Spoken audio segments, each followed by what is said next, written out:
저도 말씀을 준비하면서 알게 되었는데요. 일본인 미즈노 겐조라고 하는 사람과 또 어머니의 그 모습이 되겠습니다. 일본인 미즈노 겐조라는 그 시인에 관한 이야기인데요. 1937년에 이 겐조는 초등학교 4학년 때 이질로 인하여서 뇌성마비에 걸리게 됩니다. 그래서 그로 인해 보고 듣는 것 이외에 그 어떤 것도 움직일 수 없는 온몸이 마비가 된 상태로 손가락, 발가락 전혀 움직일 수 없는 가운데 온종일 누워서 하루하루의 삶을 이어가야 하는 삶을 살게 되는 겁니다. 그런데 유일한 가족인 어머니는 소리를 듣고 눈꺼풀만 움직일 수 있는 이 겐조의 머리 앞에 항상 성경을 펴두고 일을 나갔다고 해요. 그러면 어머니가 집에 돌아오기까지 겐조가 볼 수 있는 것은 오직 성경 한 장뿐이었다는 겁니다. 그렇게 하루하루의 삶을 이어가는 거예요. 그런데 정말로 하나님이 세상을 창조했다면 지금 나를 이렇게 만든 것도 하나님이 아닌가라는 생각에 사로잡혀서 어떻게든 억지로 눈앞에 성경은 읽지만 읽지 않으려고 겐조는 몸부림쳤는데 지극정성으로 돌봐주시는 어머니와 매주 빠지지 않고 찾아와서 복음을 전하는 목사님 때문에 이 겐조의 마음이 조금씩 열리기 시작했다고 합니다. 그러던 어느 날 하루는 고린도전서 12장을 읽다가 내 은혜가 내게 족하다라고 하는 이 사도 바울의 고백을 자신을 향한 말씀으로 받아들이게 됩니다. 그때부터 겐조의 심령과 인생과 삶에 놀라운 변화가 일어나는 것이죠. 그날부터 겐조는 눈꺼풀만 움직일 수 있는 상황 속에서도 눈으로 시를 쓰기 시작하는데 그 시를 통하여서 일본의 모든 백성들에게 또 복음을 전하는 삶을 살아가게 됩니다. 많은 시들이 있는데 그 중에 한 시를 소개하면 이런 제목의 시가 있어요. 내가 만일 괴롭지 않았더라면 하나님의 사랑을 받아들일 수 없었을 것이다. 만일 모든 형제 자매가 괴롭지 않았더라면 하나님의 사랑은 전해지지 않았을 것이다. 만일 우리 주님이 괴롭지 않았더라면 하나님의 사랑은 우리에게 전달되지 않았을 것이다. 겐조가 온 마음과 힘을 집중해서 그렇게 눈으로 쓴 시라 할 수 있겠습니다. 예화를 통해서 다시금 새롭게 깨닫게 되는 인생에 대한 중요한 진리 하나는 모든 고통과 고난 속에는 고통과 고난만 있는 것이 아니라는 것이죠. 그 고통과 고난 속에는 무엇이 있는가 하면 하나님의 선한 섭리와 족한 은혜도 그 고통과 고난 속에는 있다는 거예요. 다만 그것을 깨닫는 자가 있고 깨닫지 못하는 자가 있을 뿐이다 라고 하는 것이죠. 여러분 가만히 생각해 보세요. 어느 날 갑자기 찾아온 질병으로 인하여서 온몸이 마비가 됐습니다. 움직일 수 있는 것은 눈밖에 없는 거예요. 눈만 끄뻑끄뻑하는 거죠. 살고 싶겠습니까? 절망의 나날들을 겐조도 보냈었죠.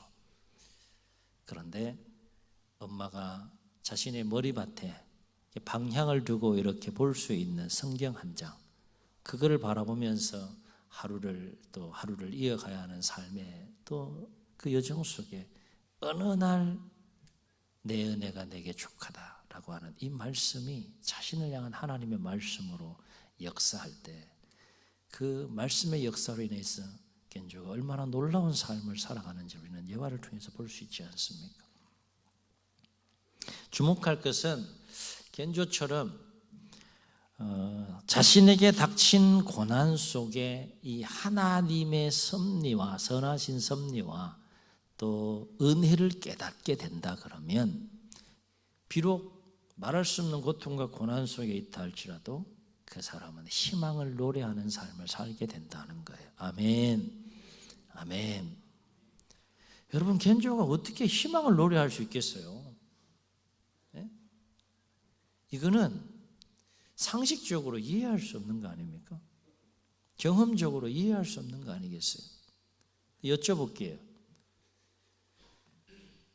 내 은혜가 내게 족하다라고 하는 하나님의 그 한 구절의 말씀이 심령 깊은 곳에 들어가서 운행함으로 역사하여 겐조가 그 심령이 완전히 뒤바뀌고 심령 속에 역사했던 모든 어둠의 역사, 어둠의 마음들이 다 떠나서 그 말씀에 온전히 사로잡혀서 눈으로 희망을 노래할 때 겐조의 하루하루의 삶은 즐거웠을까요? 안 즐거웠을까요? 행복했을까요? 안 행복했을까요? 물론 힘은 들었어요. 그게 이해가 됩니까? 그러나 놀랍게도 겐조의 그 하루하루의 삶은 즐거웠다는 거죠. 그럼에도 불구하고 행복했다는 거죠. 그걸 무엇으로 표현한 겁니까? 눈으로 실을 써서 마음을 표현했다는 거예요. 놀랍지 않습니까?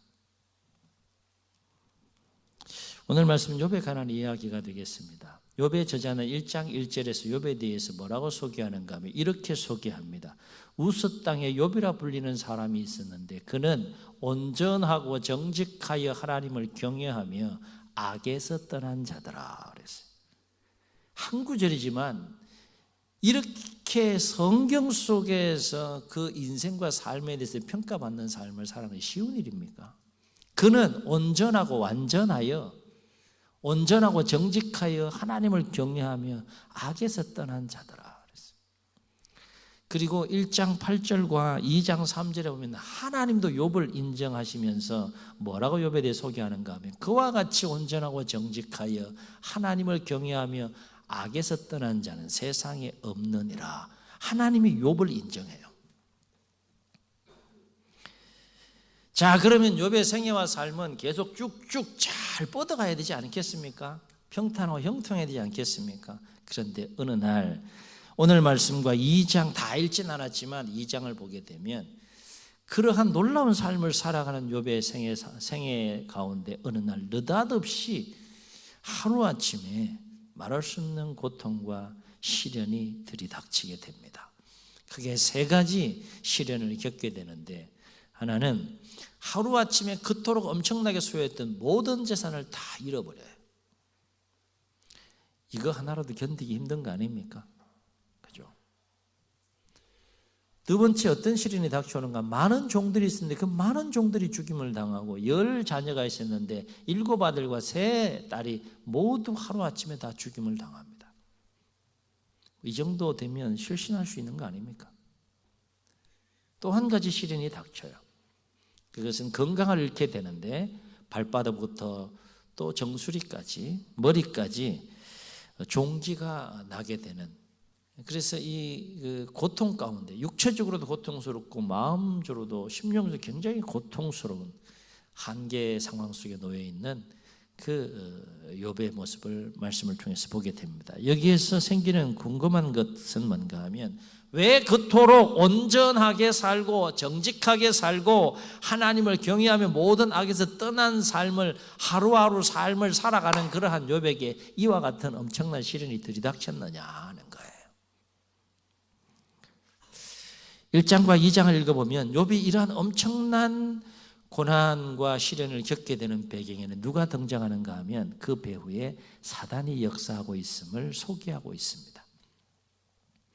그러나 이러한 사단의 역사는 보이지 않는 영적인 세계에서 이루어지는 것이기 때문에 보이는 세계에서 삶을 살아가는 욥의 입장에서 바라보면 도무지 영문을 알 수 없는 일이 자신의 인생 가운데 생기는 겁니다.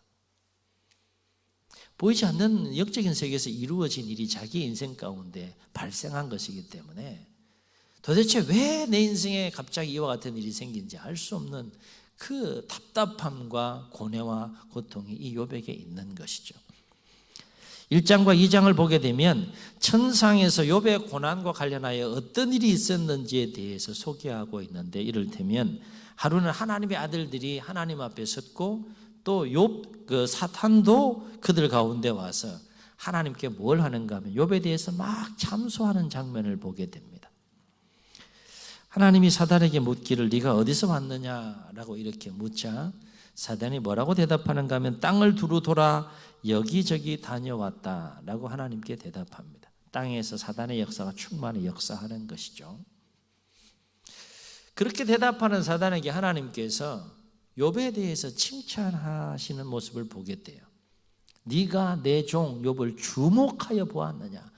하나님이 자신 있게 욥에 대해서 칭찬하면서 사단에게 소개하기를 그와 같이 온전하고 정직하여 하나님을 경외하며 악에서 떠난 자는 세상에 없느니라.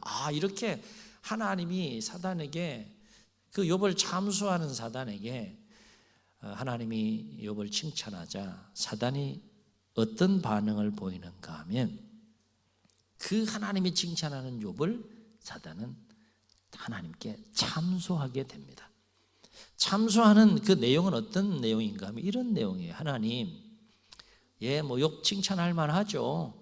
저도 다 봤습니다. 그런데 욥이 그와 같은 훌륭한 삶을 살아가는 데에는 아무 이유 없이 그러겠습니까? 까닭이 있지 않겠습니까? 하나님께서 욥을 특별히 사랑해 주시고 어마어마한 축복을 주시니까 욥이 그렇게 하나님 경외하고 온전하고 정직하고 악에서 떠난 삶을 살아가는 거 아니겠어요? 그러니 하나님 우리 한번 시험해 볼까요?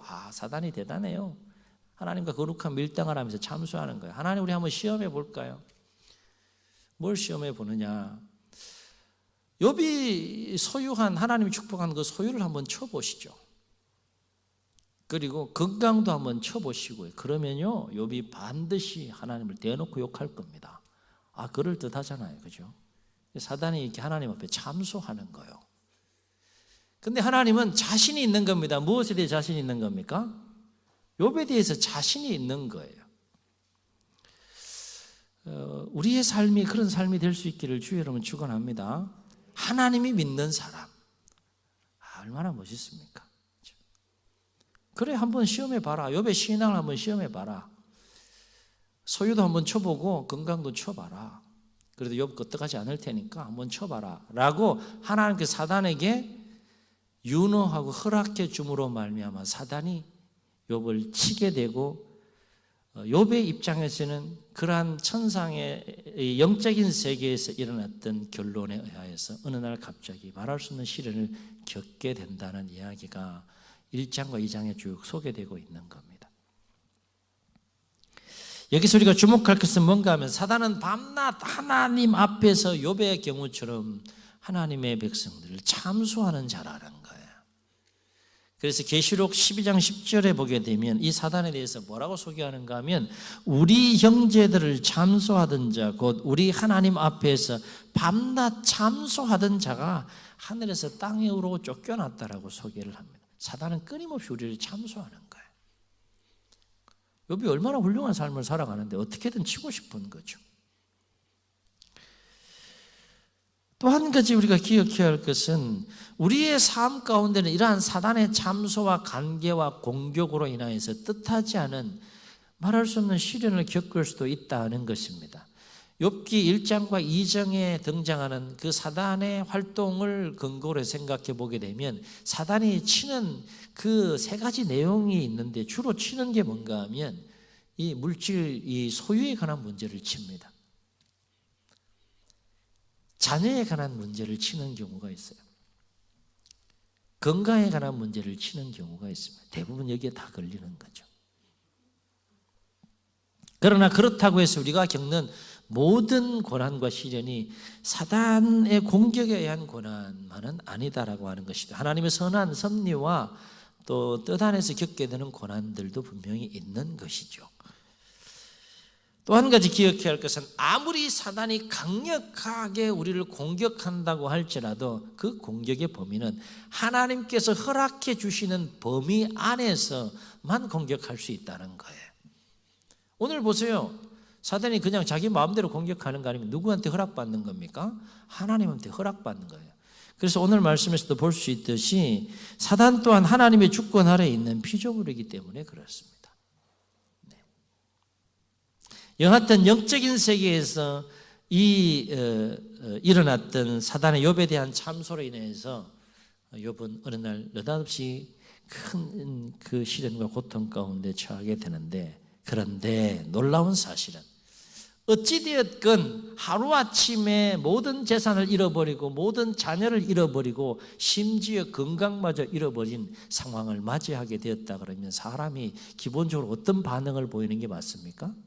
깊은 절망에 빠져 실족할 수 있을 법도 한데, 22절을 보면 뭐라고 성경은 욥에 대해 증언하는가 하면, 욥이 이 모든 일로 인하여 범죄하지 아니하고 하나님을 원망하지 아니했다라고 말해요. 그리고 20절로 21절에 보면 오히려 그러한 상황 속에서 욥이 어떤 행동을 하는가 하면, 옷을 찢고 머리를 밀고, 이거는 극한 슬픔과 고통을 표현하는 행위라고 할 수 있겠는데, 옷을 찢고 머리를 밀고 땅에 엎드려서 뭐 했다라고 성경은 기록합니까? 하나님을 예배하며 찬송했다라고 했어요. 상식적으로 경험적으로 보면 이거 미친 거 아닙니까? 미치지 않고 어떻게 이렇게 행동할 수 있겠어요? 이게 정상적인 겁니까? 아무리 하나님을 향한 신앙이 좋아도 이 정도 되면 실족할 수 있는 거 아닙니까? 얼핏 보면 욥이 미친 것 같아요.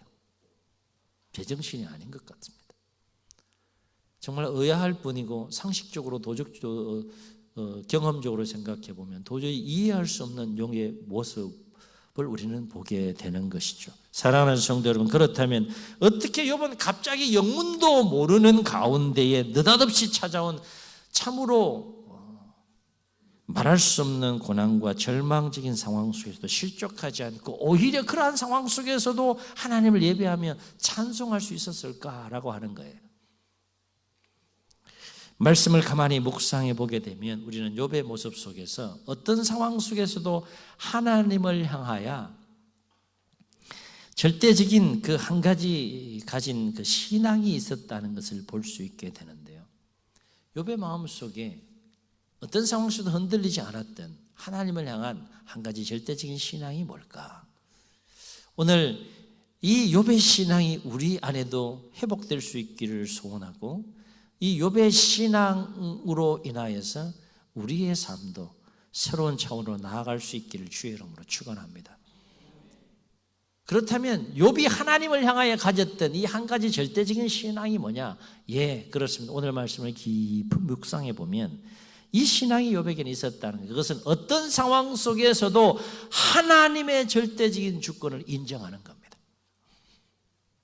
깨닫는 은혜가 있기를 주의 이름으로 축원합니다. 쉽지 않은 말씀이죠. 욥의 마음속에는 하나님이 자신의 인생 가운데 어떻게 섭리하시든지 간에 그 섭리가 형통한 쪽으로 인도하시든 그렇지 않게 인도하시든, 욥의 마음속에는 하나님이 자신의 인생 가운데 어떻게 인도하시고 섭리하시든지 간에 그 상황 속에서 하나님의 절대적인 주권을 인정하는 신앙이 욥의 마음속에 있었다라고 하는 것입니다. 여기서 주목할 것은 우리가 욥처럼 모든 상황 속에서 하나님의 절대적인 주권을 인정해드리고 그것이 하나님의 섭리인 것으로 받아들일 수 있는 신앙이 우리 안에 있다고 한다면, 우리는 우리 앞에 있는 상황이 어떤 상황이라 할지라도 그 상황으로 인해 실족하거나 절망하지 않는 삶을 살아갈 수 있게 된다는 거예요. 그만큼 하나님의 절대적인 주권을 인정하는 신앙은 우리의 심령과 우리의 삶을 극히 강하게 만들고 극히 담대하게 만들 뿐만 아니라, 하나님을 향한 절대적인 그 주권을 인정하는 신앙은 우리의 영혼을 모든 상황으로부터 자유롭게 만드는 힘이 있다는 것입니다. 아멘. 그렇다면 과연 욥이 전 인격적으로 삶을 살아가면서 인정해드린 하나님의 절대적인 주권은 뭘까? 오늘 말씀을 통해 두 가지를 우리가 묵상해 볼 수 있는데, 하나는 뭔가 하면 주신 이도 하나님이시요 거두시는 이도 하나님이시다는 것을 욥은 인정합니다.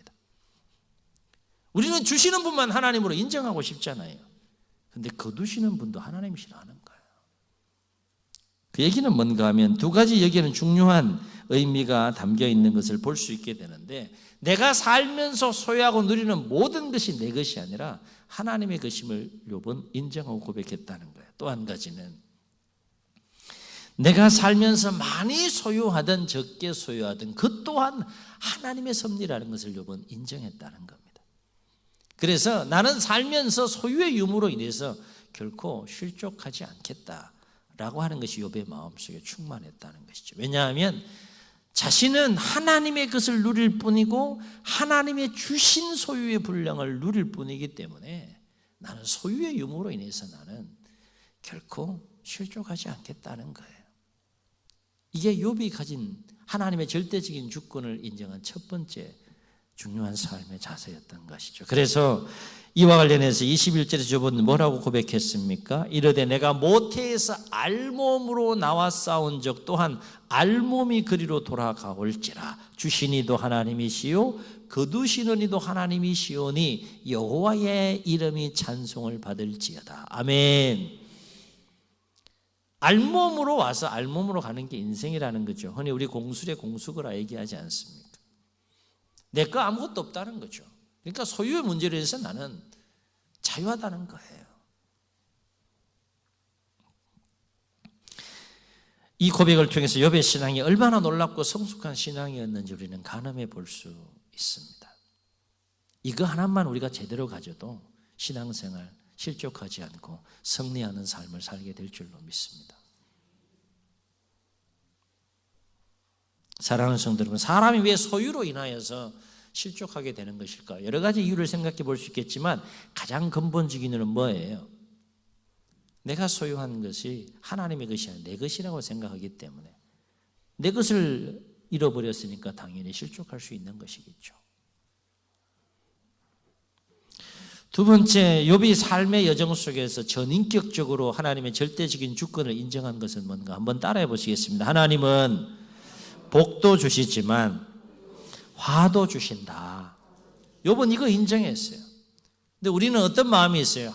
복을 주신 하나님은 내가 인정하겠는데 화를 주신 하나님은 인정하고 싶지 않은 거.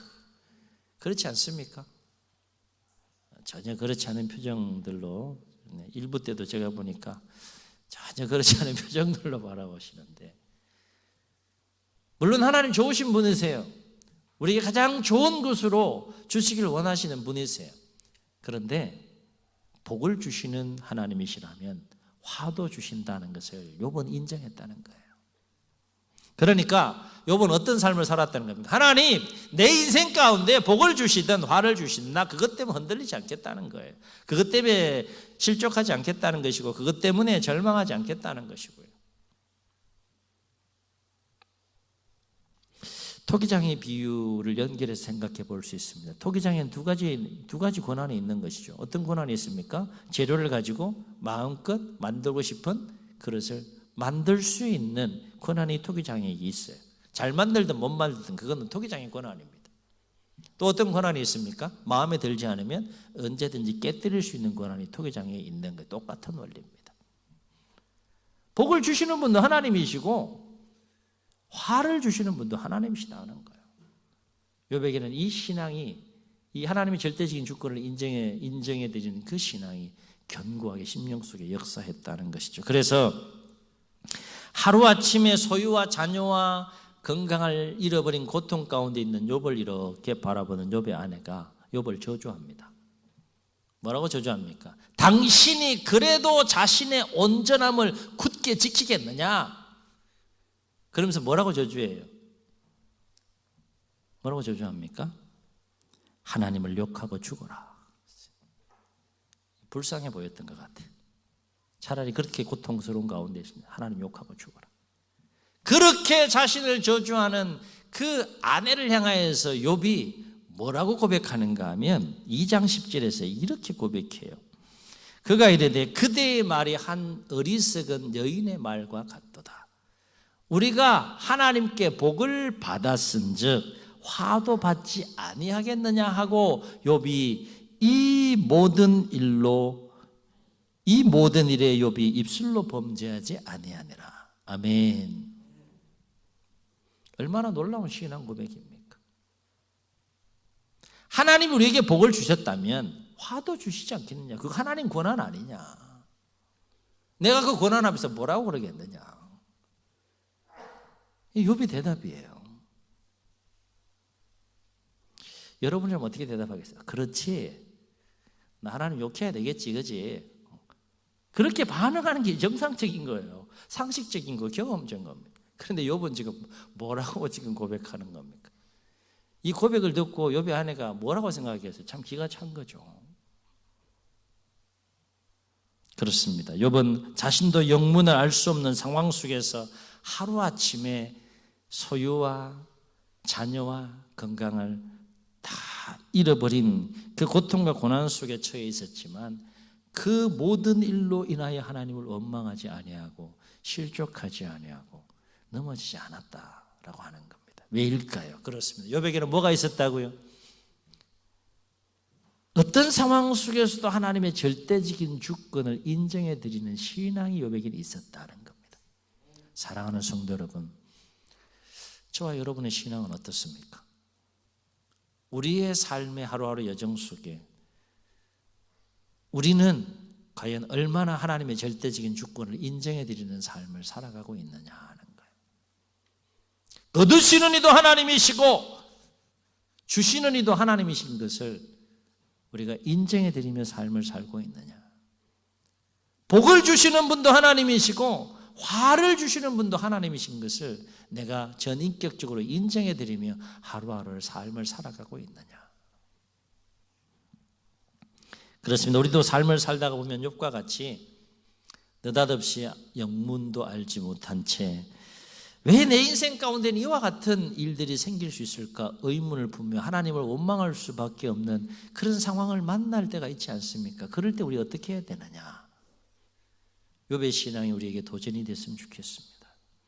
하나님의, 그럼에도 불구하고 하나님의 절대적인 주권을 인정하자 하는 거예요.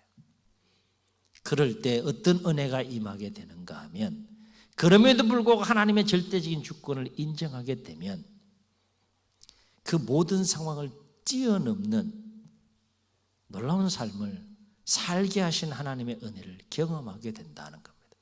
겐조의 삶이 그랬다는 것이죠. 우리 앞에 놓인 그 상황으로 인해서 더 이상 절망하지 않고 실족하지 않고 오히려 더욱더 하나님의 사람으로 승리하는 삶을 살게 되는 은혜를 경험하게 된다는 것입니다. 그러나 결코 쉬운 일은 아닐 거예요. 그런데 주목할 건 뭡니까? 욥은 그런 삶을 살아냈다는 겁니다. 그 얘기는 뭐예요? 우리도 살아낼 수 있다는 거죠. 성경에 왜 욥의 이야기를 소개하고 있는 겁니까? 욥의 이야기는 우리의 이야기가 될 수 있다는 거예요. 이야기를 여기서 끝내면 마음이 좀 힘들 겁니다. 그런데 욥기를 보게 되면 총 욥기가 몇 장까지 되어 있습니까? 지금 빨리 한번 찾아보세요. 욥기 끝장이 몇 장이에요? 네? 42장 맞아요? 44장 아니에요? 42장입니까? 42장 끝에 보면 어떤 이야기가 나옵니까? 욥의 인생은 그렇게 끝나지 않았어요.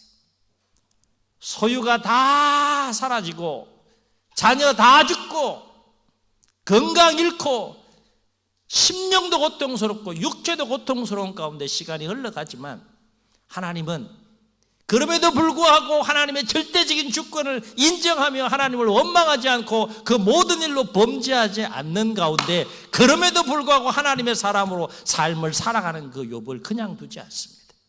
다시 다 회복시켜 주세요. 2배로 다 회복시켜 주세요. 무슨 얘기냐?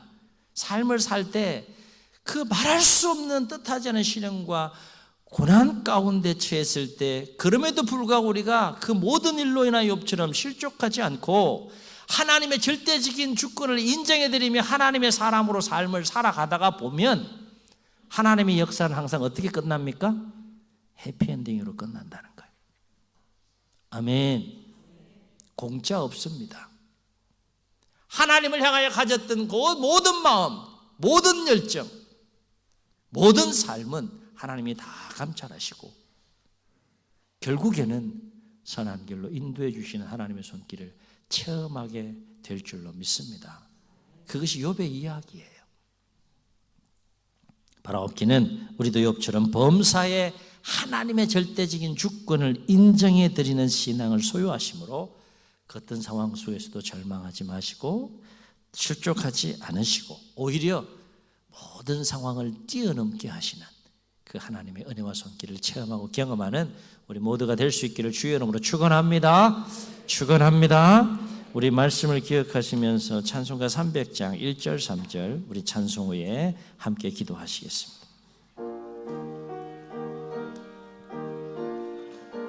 내 마음이 낙심되며 내 마음이 낙심되며 근심에 눌릴 때 주께서 내게 오사 위로해 주시네. 가는 길 캄캄하고 괴로움 많으나 주께서 함께하며 내 짐을 지시네. 함께 고백합시다. 은혜가 내게 족하네. 은혜가 족하네. 이 괴로운 세상 지날 때 은혜가 족하네. 번민이 가득 차고 눈물이 흐를 때 주 나의 곁에 오사 위로해 주시네. 아멘. 환난이 닥쳐와서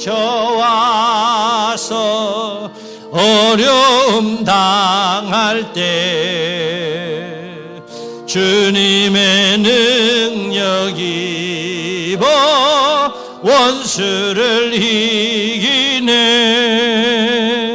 은혜가 내게 족하네. 은혜가 족하네. 이 괴로운 세상 지날 때 은혜가 족하네. 주님 눈을 감으시고 우리 말씀을 기억하시면서 한번 통속으로 기도하시겠습니다. 그렇습니다. 길을 가다 보면 어려움 만날 수 있습니다. 뜻하지 않은 시련을 겪을 수 있습니다. 그러나 욥의 경우처럼 주신 이도 하나님이시고 거두시는 이도 하나님이시고 복을 주시는 이도 하나님이시고 화를 주시는 이도 하나님이신 것을 절대적인 하나님의 주권을 인정해드리는 신앙을 소유하게 된다면 우리는 그 모든 상황을 뛰어넘는 삶을 살게 될 줄로 믿습니다. 주여, 욥의 신앙이 우리 가운데 회복되게 도와주셔서 어떤 상황 속에서 넘어지지 않고 승리하는 삶을 살게 하옵소서. 이와 같은 마음을 가지고 말씀 기억하시며 주님 새 음 부르시고 통성으로 기도합니다. 주여